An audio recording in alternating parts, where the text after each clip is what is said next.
So hello दोस्तों, स्वागत है आप सभी का एक बार फिर से आपके अपने यूट्यूब चैनल सुपर शिक्षा में। साथियों, हमने पिछले क्लास में पढ़ा था संधि। संधि के बारे में हमने थोड़ी सी चीज़ें जानी थी कि संधि क्या होता है, ठीक है, संधि कैसे बनी है। उसमें हमने संधि के भेद के बारे में आपको बताया था कि संधि के 3 भेद होते हैं, स्वर संधि, व्यंजन संधि और विसर्ग संधि। तो देखिए, हमें 3 भेद में हमने सबसे पहले पढ़ेंगे स्वर संधि। तो चलिए शुरू करते हैं कि स्वर संधि क्या होता है, इसके कितने भेद होते हैं। देखिए, स्वर संधि हमने लिखा। अब देखिए, स्वर संधि क्या होता है। जहाँ भी हम किसी शब्द को तोड़ते हैं तो तोड़ने के बाद जब हम किसी शब्द का संधि विच्छेद करते हैं तो संधि विच्छेद करते समय उसके 2 भाग होते हैं। तो जब पहले शब्द का अंतिम वर्ण वहाँ पर स्वर आए और अंतिम वर्ण शब्द का पहला वर्ण वहाँ पर स्वर आए, जिसे हम कहने की उदाहरण समझते हैं।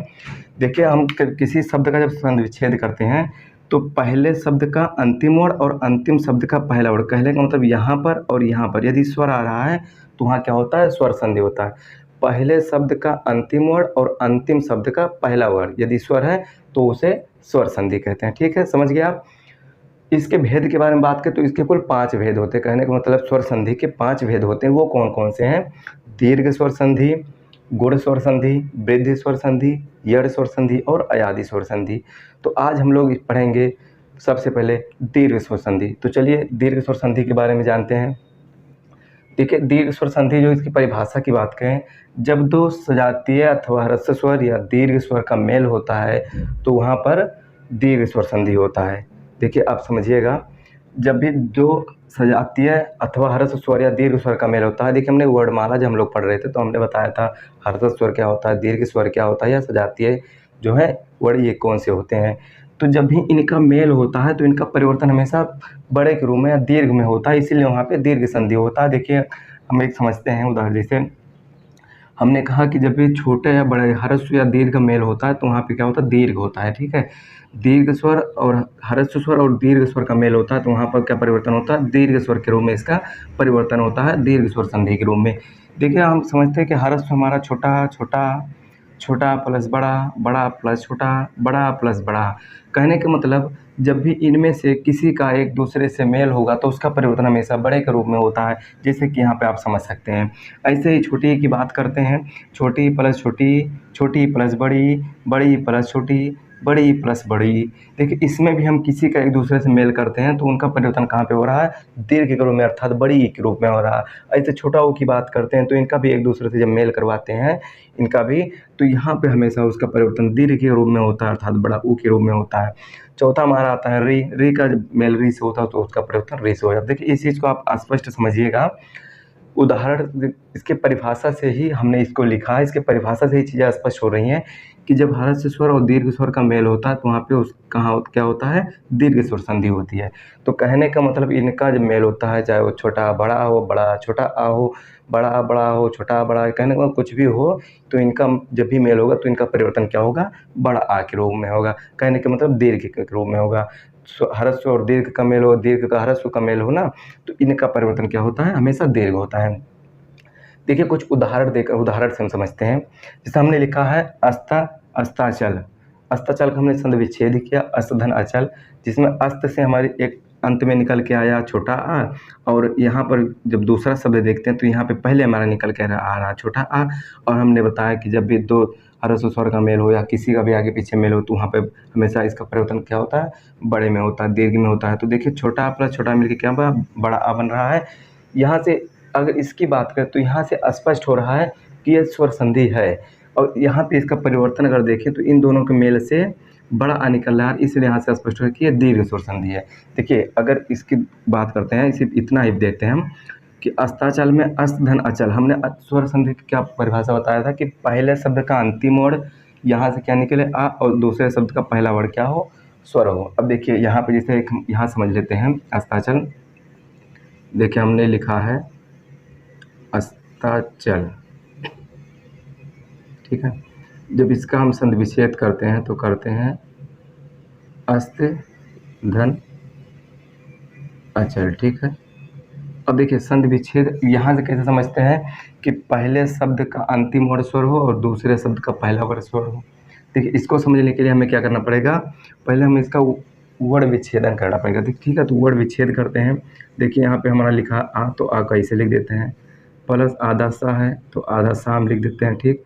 प्लस ता है, अब देखिए ता है, यहाँ पे चूँकि ये व्यंजन है और व्यंजन बिना स्वर की सहायता से नहीं बनता है, तो अर्थात यहाँ स्वर छिपा हुआ, तो स्वर निकालते हैं हम ये। प्लस देखिए यहाँ पे हम छोटा आ इधर दिख रहा है, प्लस इसको हम ऐसे लिख देते हैं चल, ठीक है, क्योंकि इससे कोई मतलब है नहीं अंत में जाने का।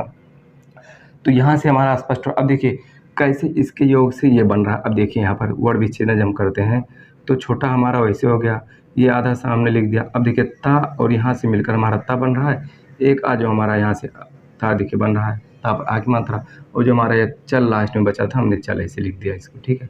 तो यहाँ से आपको स्पष्ट हो गया होगा कि वर्ण विच्छेदन कैसे करते हैं और कैसे वर्ण विच्छेद करके हम पता लगाते हैं कि यहाँ पे कौन सी संधि है, ठीक है। इस वर्ण विच्छेदन से आप पता लगा सकते हैं कि संधि विच्छेद करते समय शब्दों को तोड़ना कहाँ से है। यदि आपको कन्फ्यूजन हो रहा है, दिक्कत हो रही है कि संधि विच्छेद हम करते हैं लेकिन कहाँ से शब्दों को तोड़ें, तो सबसे पहले उसका आप क्या करें, वर्ण विच्छेदन करें। वर्ण विच्छेद आप जब करते हैं तो आपको स्पष्ट हो जाती चीज़ें कि परिभाषा आपको याद रहेगा। वर्ण विच्छेद करेंगे तो आपको तुरंत स्पष्ट पता चल जाएगा कि आपको किस शब्द का तोड़ कहाँ से करना है, ठीक है। देखिए तो ये हम एक समझा दिया आपको, ठीक। अब देखिए आगे की चीज़ हम देख लेते हैं यहाँ पे, ठीक है। देखिए आगे की चीज़ देख लेते हैं। हमने दूसरा जो एग्जाम्पल लिया, हमने लिया है मतानुसार। मतानुसार में हमने लिखा मता धन अनुस्वार। देखिए इसमें बड़ा आ, यहाँ पर छोटा आ, बड़ा आ प्लस छोटा आ मिलकर क्या बना, दीर्घ बना है। देखिए मता धन अनुस्वार, मता धन अनुस्वार कहने के मता में बड़ा आ, अनुस्वार में छोटा आ, तो बड़ा प्लस छोटा, इसका परिवर्तन कहाँ हो रहा है, दीर्घ में हो रहा है, बड़े आ में। अर्थात ये यहाँ से भी स्पष्ट हो रहा है कि ये दीर्घ का उदाहरण है, दीर्घ स्वर संधि का उदाहरण है। ऐसे हम देखिए अगर इसकी बात करते हैं कवीस की, कभी में छोटी ई की मात्रा लगी है प्लस तोड़ते हैं तो ई से बड़ी ई की मात्रा, अर्थात छोटी प्लस बड़ी ई मिलकर क्या हो रहा है, बड़ी ई हो रही है, ठीक है। तो इसको जब तोड़ते हैं तो हमें स्पष्ट पता चल रहा है कि छोटी ई प्लस बड़ी ई मेल से बड़ी ई बनता है।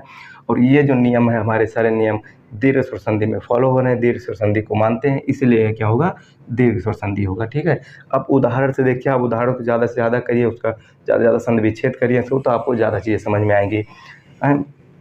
देखिए अगर हम इसके चमूर्ध्व की बात करें, चमूर्ध्व में देखिए चमूधन ऊर्ध्व होता है, ठीक है, चमूधन ऊर्ध्व। अब चमू ऊर्ध्व क्या है, चमू छोटा ऊ लगा हुआ है, ऊर्ध्व में छोटा ऊ लगा हुआ है, छोटा ऊ प्लस छोटा ऊ मिलकर क्या बनना है, बड़ा ऊ बनना है। देखिए मैंने क्या बताया था कि जब भी छोटा ऊ प्लस छोटा ऊ या छोटा ऊ बड़ा ऊ का इन सब का मेल होता है तो यहाँ क्या होता है, हमेशा इनका परिवर्तन कहाँ होता है, दीर्घ के रूप में होता है। देखिए तो इनका परिवर्तन कहाँ हुआ, दीर्घ के रूप में हुआ है।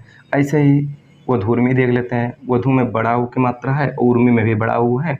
तो यहाँ पे देखिए आप कन्फ्यूजन जहाँ भी हो आप तुरंत उसका वर्ण विच्छेद करिए।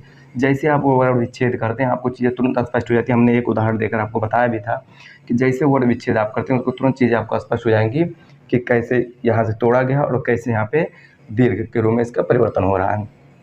मात्रा की बात कर लेते हैं तो मात्र धन ऋण होता है, हमने बताया कि री का योग जब मिल री से होता है तो इसका परिवर्तन सिंपल री में होता है। तो ये देखिए आप इन उदाहरण को देखिए समझिए, और अगर आपको कन्फ्यूजन हो रहा है तोड़ने में तो आप उसको जब वर्ण विच्छेद करिए तुरंत आपको स्पष्ट पता चल जाएगा कि हम वर्ण को कहाँ से तोड़ना है, और तोड़ के बाद आप तुरंत बता देंगे कि यहाँ पे कौन सी संधि है, ठीक है।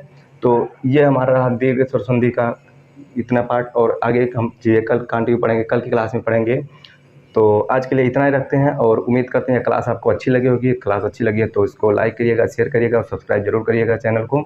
मिलते हैं अगले क्लास में, तक के लिए जय हिंद।